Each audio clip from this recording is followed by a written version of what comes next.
Hey, I'm Matt Hutchins, and he's Dave Mulvaney, and this is Profitability MD. Dave, how you doing today, buddy? Doing great, Matt. How about you? I am great. All right, so we're going to build on our episode 149.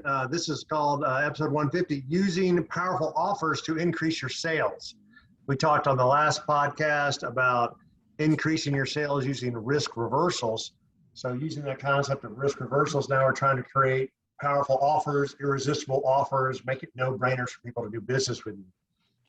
So we had some great examples we were going to go through, but also I thought you had like a worksheet that we kind of would outline how to create an irresistible offer, that type of stuff. Well, part of the offer starts with, we talk about $1 million message. So Yep. part of that message is, okay, what's the big, so like when you're building an offer, what's your big transformational benefit? These are the preparing to build an offer. And Yep. then what stage of awareness is your prospect?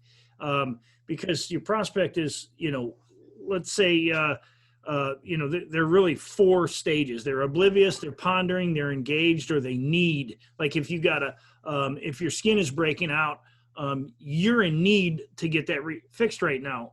If a skin condition, oblivious is a 5-year-old kid about sun cancer. Okay, so you see Right. what I'm saying? There's a gap there. And then what kind of offer do you want to use? So these are the preparing your offer. There's hard offers, soft offers, first time buyer offers, limited supply, there's all limited time, all these different types of offers, make an application or a payment plan or one-time offer, a negative option. There's a lot of offers. So we're not going to spend time on all the different offers. We're just going to, help you prepare for an offer. So I've got a little 6-step checklist that we use, in copywriting to create an offer. So All right. first step would be who. Okay, who are you selling to? Who's your buyer? Right, and that goes back to it's about find your target market, identify your target market, right? Exactly. And then who are you? Because, if you're the one selling, or who are you as an organization if you're representing a company? So you've got to establish who your buyer is. We always talk about target audience. You notice this comes back to our basics, target audience. Yeah. And what's the big informational benefit? And then who's the voice of the offer? Meaning who's telling the story. So sometimes you'll see commercials where they are, it shows an elderly couple, or it's Robert Wagner, and he's now talking about reverse mortgages. Okay. Yeah. So Yeah. he's the spokesperson, but he's not the voice. The voice is actually the company who sells reverse mortgages, but he's speaking in the consumer's voice, like he's one of them. So that's what I mean. So you want to, whose voice are you speaking in when you're having an offer? The next thing is what are you selling? I mean, what are you selling to them, and what's it going to do for them? That's, Yeah, what problem are you solving, right? That's how I would say, but what problem are you solving? What's the solution? What's the result you're guaranteeing? And there it is. That's another part of it. What we just talked about, what's the guarantee? I mean, we just talked about risk reversal. So what are you selling? What's it going to do for them? And, how can you create a risk reversal around that? The next part of the offer would be when is this prospect most likely to buy? So like you have a 3-year lease on an automobile. So your odds of buying a car in between those 3 years is very slim, and they know that. But when you start getting within 3-4 months of the end of that lease, well, you as a prospect goes way up. And so when will that offer come to you? Probably within 3 months of when that offer. So what you just said, so that's like 3 different strategies right there in one. Talk about that would be, I've worked with a guy who was a life insurance agent. And so you buy term insurance, meaning it ends at a certain period, when you're 40 or 50 years old. And so those are the lists that I got him to start working off of is, hey, their term life insurance is coming up. Let's call those guys, see if they want to renew it or do something else. But we have a reason to call. I work for the real estate agent, commercial real estate, right? So commercial real estate, you can get a list of the office leases that are coming due, right? So within a 12 to 6 months in advance, maybe it's a little further now, but you would 12 months in advance. Hey, Dave, I see, your lease is coming up for your building. Are you going to want to stay there? Are you want to go move somewhere? Are you growing? Are you shrinking? right? So I could proactively call you, right? We talked about, there's a third thing I was thinking of, which I'm drawing a blank on, but you don't have to anticipate it. There are lists of people that, you said the lease card. It's a great example. My lease is coming up. They'll probably start calling me in May for my July lease coming up, right? Hey, do you want to buy, lease another car? Do you want to buy this car? Do you want to buy a new car, right? Oh, that's what it was. My marketing guys, my guys that do the marketing materials, the pens, they had something that he had an acronym for it. Same time, same month, prior year. So whatever the acronym was for him, and it was, hey, it looks like you bought these tchotchkes, these koozies, because you had an event that was in November, a Thanksgiving event. So they'll call you for November 1st. Hey, are you still doing your Thanksgiving event? Remember last year I bought these koozies for your holiday party. Are you still doing that? So he will call people who bought stuff from him the same month, the prior year, using that as a reason to call, using that as an offer, using that as, combine that with the offer, right? Yeah. So when and that same note is like if you're the landscaper or the pressure washing person, well, if you're a pressure washer, you're not going to be, when's the best time to make the offer? Right. Not in February. Doesn't matter if you're in Florida or Wisconsin, you're probably not going to be doing much pressure washing in February. So, That's right. So when do you make these offers? And of course, it's a way to drum up, up clients. So this is, a way to use powerful offers. The next thing is where. Okay. So we're using, these, who, what, where, when, why, but where your prospect's going to come from. In the case of tchotchkes, though, they're using the same time last year, but where the prospect's going to come from, and where are you going to run the ads? So I'll give you an example. As you know, Beth and I invest in real estate, and we found that these little bulletin boards in these small towns are really, really good places to advertise for us to acquire properties. And so we're getting really good feedback, meaning clients. So where are you going to advertise if your market is very, because we already said who, if your market is very specific, you got to figure out where you're going to give the offer.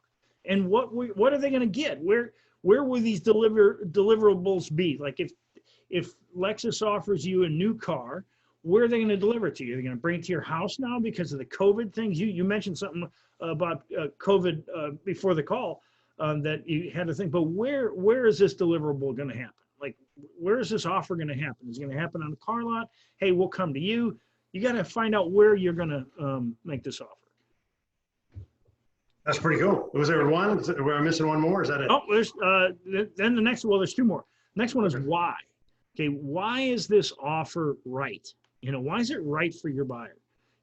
Again, knowing who they are. Why is it right for them? Why is it better than your competitors? And why must they buy now? You ask yourself these why questions, and again, all the focus is on the buyer. But why they must buy now? Why shouldn't they consider this alternative product? And you give them those things. This is part of the offer. You want to structure all of these things in the offer. And then how? Okay, how's it going to change their life? This is part of the $1 million message, certainly. How it will be delivered. How do they get help if it's needed? How do they get their money back? We talked about that in the previous session. How do they purchase? I think there's a lot of times when if you don't tell them how to purchase, they might not know. Click this button. That may sound so easy, but if it's somebody who's not really internet savvy, that's why you see things that say click here.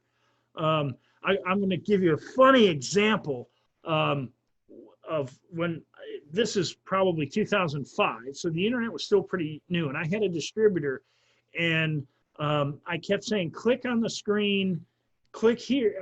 I was on a call with somebody, and I could actually hear a banging in the background. I'm on a phone call, and I'm like, Ken, please tell me you're not putting your mouse on the screen. That's exactly what he was doing. So sometimes you've got to actually tell them how to do something. So right. Give them instructions. That's really funny. You talk about how do people get help. Think about all the trepidation that is currently involved in buying online. people have a fear of buying. We talked about risk reversal, but people have a fear of buying online, and you can structure this in your offer because they're afraid they won't be able to get customer support. That's a big problem. That's a big one. Right. Goes back to kind of what we talked about the last podcast. Yeah. It was like, we're going to do weekly calls or bi-weekly calls. There's a new software that I bought for tax planning for one of my guys, and they're doing weekly calls, weekly webinars on how to use the tax planning software more effectively, and here are examples and stuff. We're talking about we use all these the who, what, when, where, how, whys to craft irresistible offers, to powerful offers. This was interesting. So I was at a conference last week, and I was in Cancun, Mexico. So this is what I was going to tell you about, was their irresistible offer. Right. So first of all, I didn't know all this, but they can only run at 66% capacity because of the COVID restrictions. They want to make sure there's enough space. And by the way, everything there is open, restaurants and open, everything's open, other than your hotel room, everything else is open. So they can, you got moving air and stuff. But one of their irresistible offers, what they had offered, which was, if you, come here, and they're doing, by the way, so they do little discounts and stuff like that, right? But an offer that is very unique, and I had not heard of before, but again, I never have looked, which was a COVID guarantee, not for canceling your trip. Hey, if you get COVID, you can cancel the trip at any time. Yes, they did offer that. But if you get COVID while you're here in Cancun, we will pay for your hotel for the quarantine, which I thought was very unique, right? Because I think if you get COVID, you got to stay there for like 10 extra days, right? And you're like, oh my God, I can't afford to go down there and spend 10 days, right? But they were saying, if you get the COVID, we'll cover you. This was like an all-inclusive resort, right? So you'll get your room and board, the hotel, and all your food for 10 days, right? If you get COVID while you're here at our resort, which I thought that was great, because I know there are a lot of people that don't travel, not for fear of the COVID on the front end, like, gosh, I might get COVID and can't go, but exactly that reason. What if I go to Mexico and I get COVID and then I can't come home? I've heard that from several people. Well, they got Wi-Fi, and you can bring your laptop, and you can work from your hotel room, and we'll pay for it. I don't know. I thought that was an awesome offer. I've already told like 10 people this offer. Well, and that brings up, that's a wonderful way to use the market in the current state of things in the market, and offer something that is unique for the time that you live in. Anytime you can capitalize on current market conditions, that's awesome. And that's probably what you might call a tipping point bonus, because if I'm on the fence, I want to go to this thing, but what if I get COVID? I'm going to be stuck down there, even if you can afford it. Now I guess it wouldn't be the worst place to get stuck with COVID, staring out at the beautiful ocean. And now the beautiful ocean on your back porch, right? Yeah.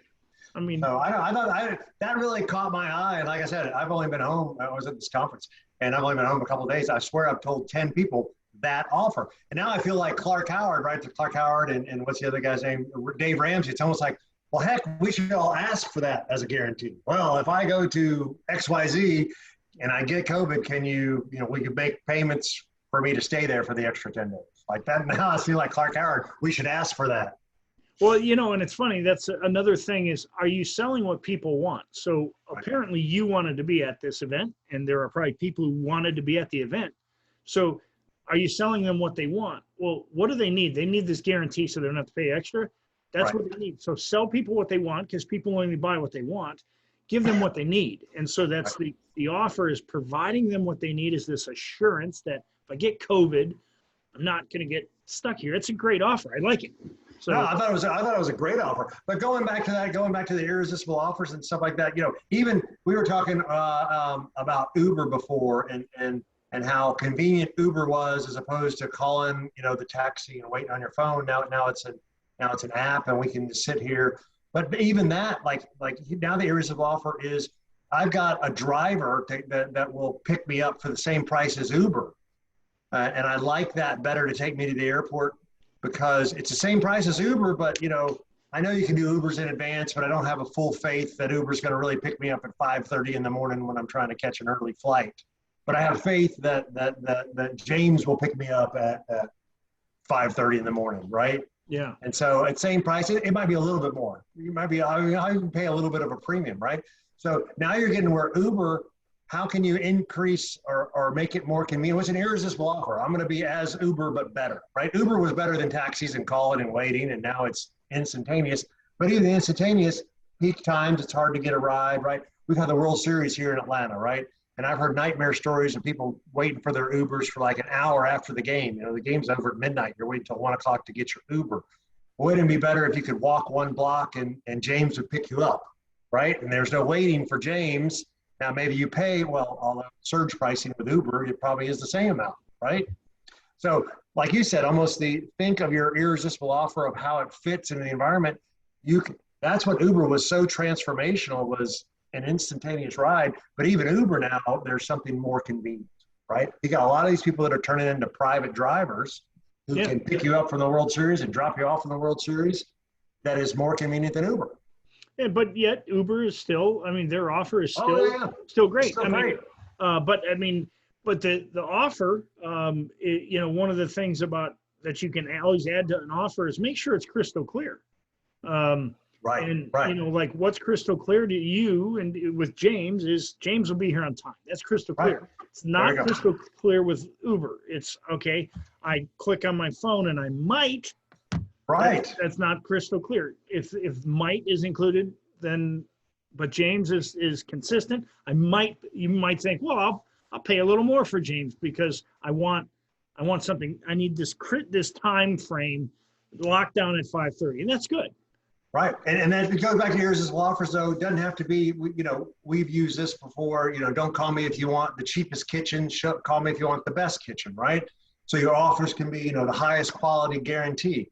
That might take a little longer, right? That might cost a little more, but that's already in your offer. You're getting a premium service and a premium quality product, you know, a nicer kitchen. And it might take a little longer. It might take it costs a little more money, but you're willing to pay for that, right? We pay for value. We don't pay for price, right? The reason I'm smiling is because of course, I've imported from China since 2009. I was exporting to China from 2002 to 2009, but even a little longer. But one of the things, so if your offer has to be unique in that, like every Chinese company says the same thing. It's top quality. It's the best quality. Okay.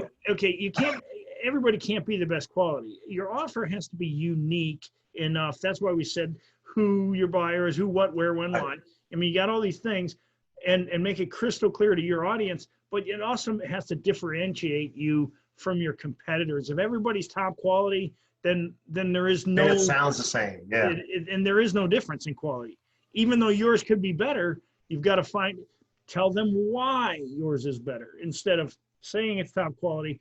This is what we do. We manage the heat, or we do tell them why it's better.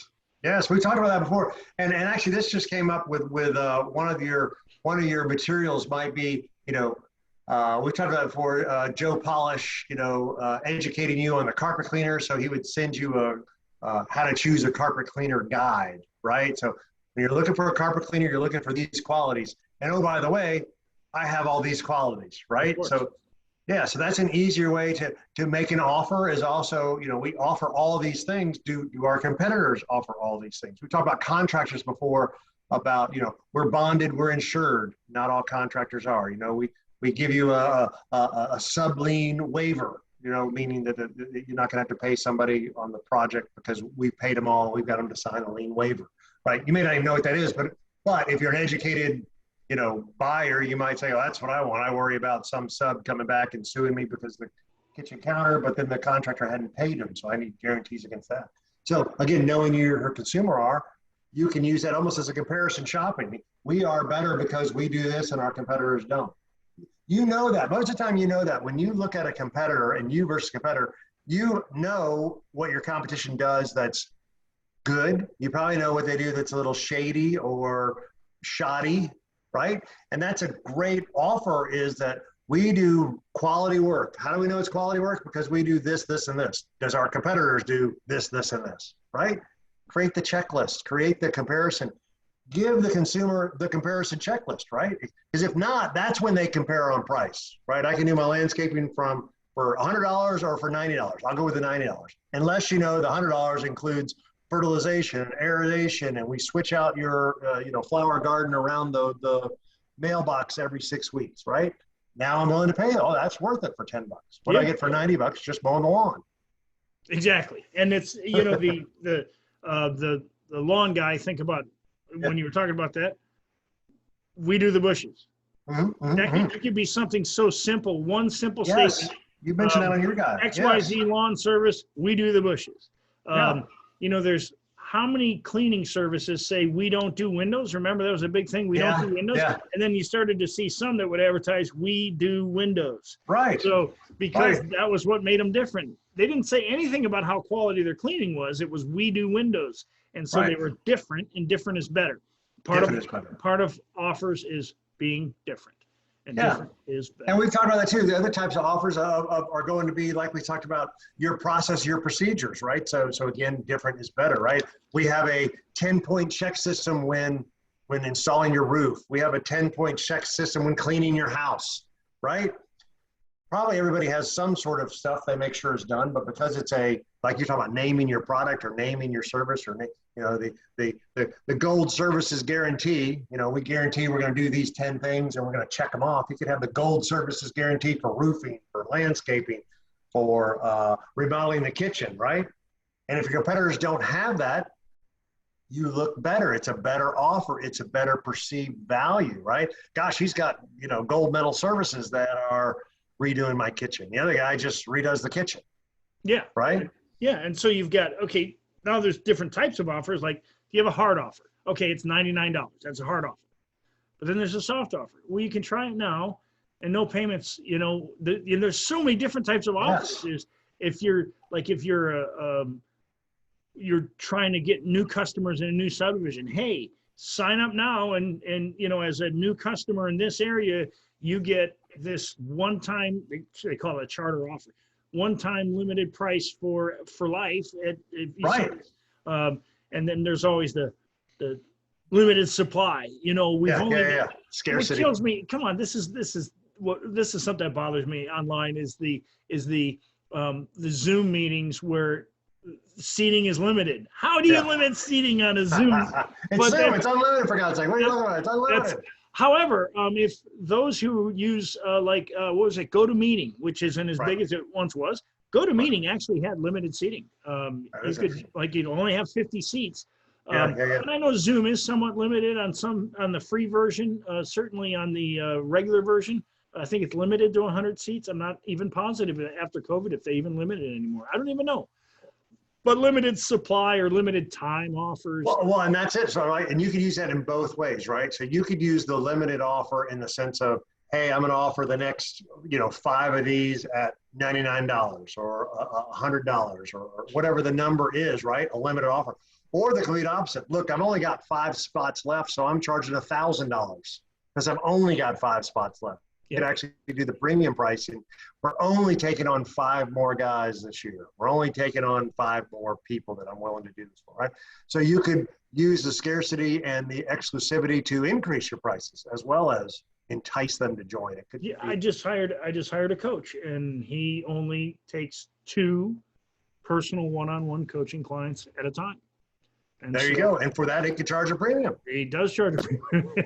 But that's the point. Right. He does charge a premium. That's a limited supply. He's only one person, and he only takes on 2 people at a time. It's usually 2 people a quarter.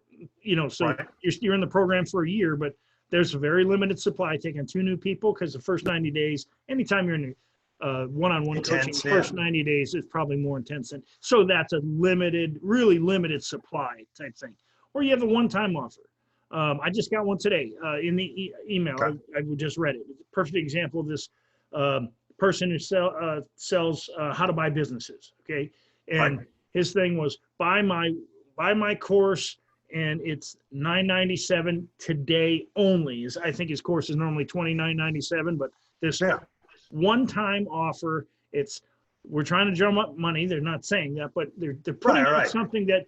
To an audience, remember I mentioned before, the audience oblivious, pondering, engaged, or need.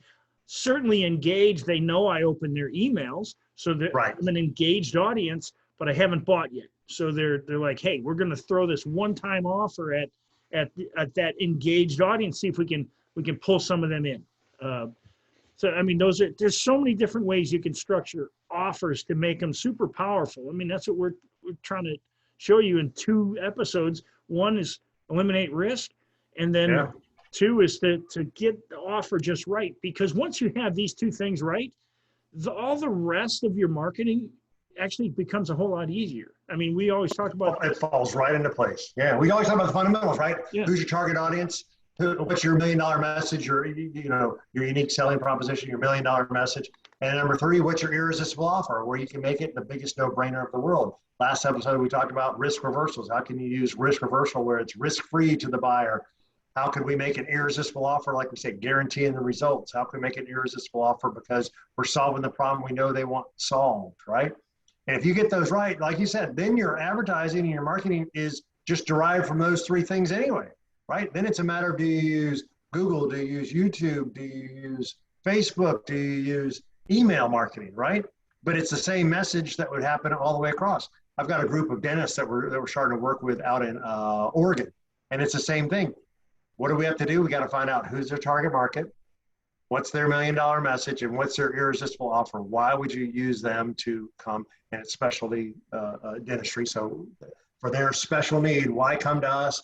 Because we solve the problem, or because we're the best, or because we have a guarantee? We'll have to come up with that and work through that with them. But it's going to be this exact stuff. How are we going to create an irresistible offer for those guys that makes it the biggest no-brainer in the world? Why would you go to anywhere else if you're in Oregon besides this group of guys? Exactly. So it's good. All right, episode 150, using powerful offers to increase sales, right? So we had this who, what, when, where, how, why session that we went through, right? We also talked last episode about, risk reversals and stuff. But if you can solve the problem and make it irresistible and make it a no-brainer and come up with this powerful offer, then you'll have more business than you know what to do with, right?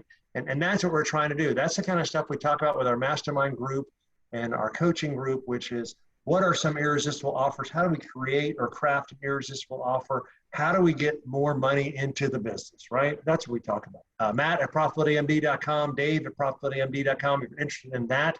Hey, our irresistible offer, same thing we've had for a while now. And we can find any business owner, $50,000, $75,000, $100,000 without spending $1 more on advertising and marketing. We call that a profit acceleration session. Sign up for that. Matt at profitabilitymd.com, Dave at profitabilitymd.com. Give us an email if you're interested in that. The idea is we're here. Our goal is to help these small businesses. There's no reason that you shouldn't have the business of your dreams, the business you deserve, right? We always talk about 3 things you need: commitment, the roadmap, and a support group. Dave and I've got the roadmap and we got the support group already done. That's our group coaching. We need your commitment to take your business to the next level. Couldn't have said it better myself, Matt. Fun stuff, man. Good days. All right. Have a great one. Talk soon.